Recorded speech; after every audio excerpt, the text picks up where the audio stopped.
सीधा रुख करते हैं बड़ी खबर का, जहां पर टूषा केस को लेकर सुप्रीम कोर्ट में सुनवाई जारी। सीजेआई सूर्यकांत की अध्यक्षता वाली बेंच कर रही है हियरिंग और उसके साथ ही सीबीआई की तरफ से पेश हुए एसजी तुषार मेहता। घटना दुर्भाग्यपूर्ण, निष्पक्ष जांच जरूरी है, ऐसा कहना है सीजेआई सूर्यकांत का। हम पुलिस का मोरल डाउन नहीं करना चाहते, स्वतंत्र एजेंसी को जांच करनी चाहिए। गिरीवाला जज नहीं, ऐसा नैरेटिव बनाया जा रहा। टूषा मामले में 3 जगह सुनवाई आज, दिल्ली, जबलपुर और भोपाल में हियरिंग। चलिए खबर पर अधिक चर्चा करते हैं। News head digital Anirudh Sonu हमारे साथ जुड़ गए हैं।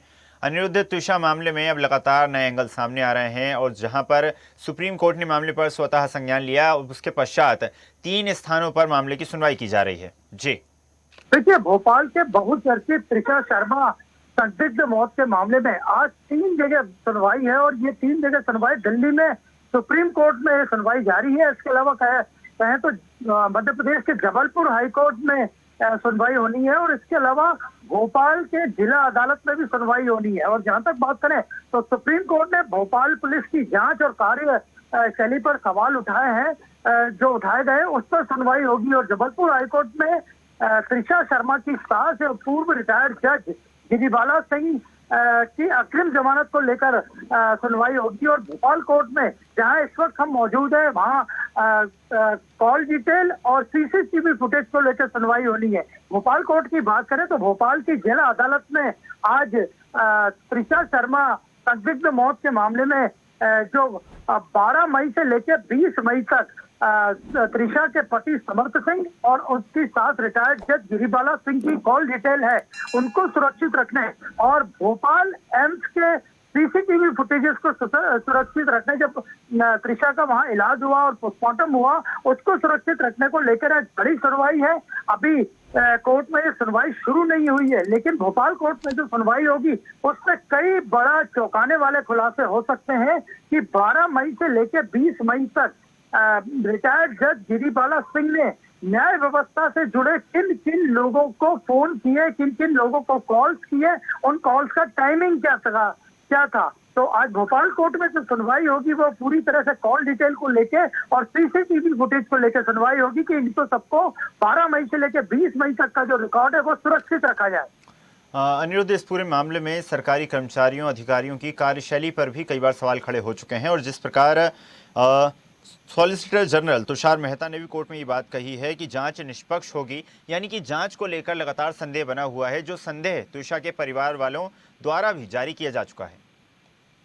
देखिए, त्रिशा शर्मा के परिवारजनों के संदेह के बाद ही भोपाल पुलिस से जांच लेके एक एसआईटी बनाई गई। एसआईटी ने जांच की, उस पर भी उनको विश्वास नहीं था। जांच मुख्यमंत्री डॉक्टर मोहन यादव की अनुशंसा पे सीबीआई को सौंप दी गई है।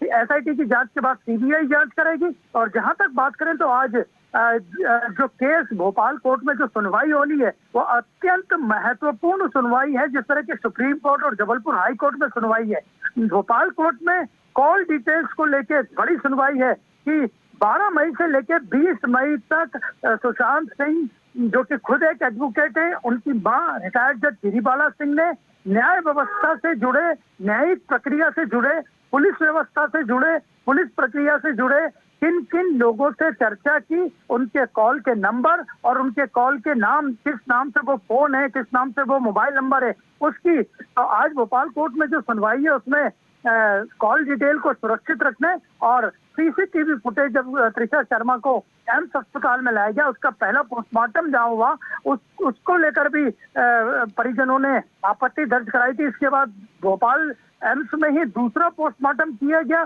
दिल्ली एम्स से 4 डॉक्टरों की एक टीम आई थी और संभवतः 1 या 2 दिन में दूसरे पोस्टमार्टम की भी रिपोर्ट हो जाएगी। तो आज जो भोपाल कोर्ट में सुनवाई, महत्वपूर्ण सुनवाई है कि न्याय व्यवस्था से और पुलिस व्यवस्था से वे जुड़े हुए कौन लोग थे जिन्हें कॉल किए गए, और वो अगर कॉल किए गए तो वो क्यों किए गए, उनके मोबाइल नंबर और उनके नाम, इसको सुरक्षित रखने पे आज बड़ी सुनवाई भोपाल कोर्ट में है, जिला अदालत में। अनिरुद्ध, जिस प्रकार समर्थ की मां गिरिबाला सिंह के ऊपर जो कार्रवाई की जा रही है, कार्रवाई की जानी है, उसको लेकर भी लगातार चर्चाएं तेज हैं और जिस प्रकार समर्थ के ऊपर जब कार्रवाई का सिलसिला शुरू हुआ तो बार काउंसिल ने उनका लाइसेंस निरस्त कर दिया। क्या लगता है आपको आगामी समय में गिरिबाला सिंह पर भी इस प्रकार की कोई कार्रवाई हो सकती है? क्या उनको भी जो जिम्मेदारियां सौंपी गई हैं वो पद मुक्त की जा सकती हैं?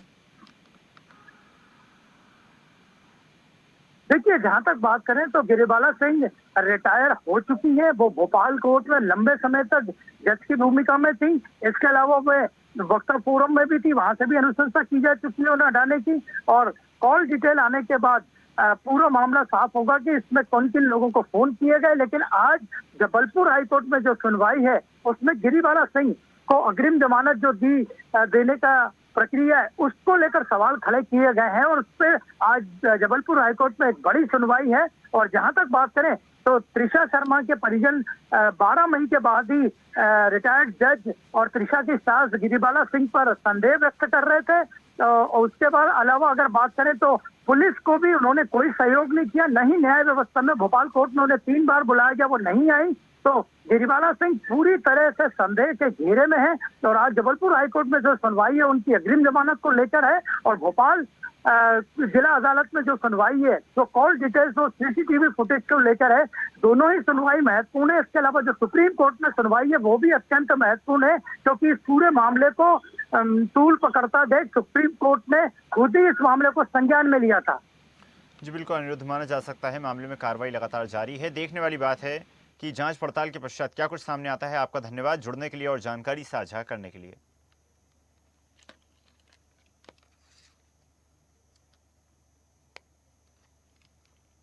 और ऐसी ही ताजा खबरों के लिए लाइक, फॉलो और यूट्यूब पर सब्सक्राइब कर बेल आइकन जरूर दबाइए। और हर अपडेट के लिए विजिट कीजिए स्वदेशलाइव.com।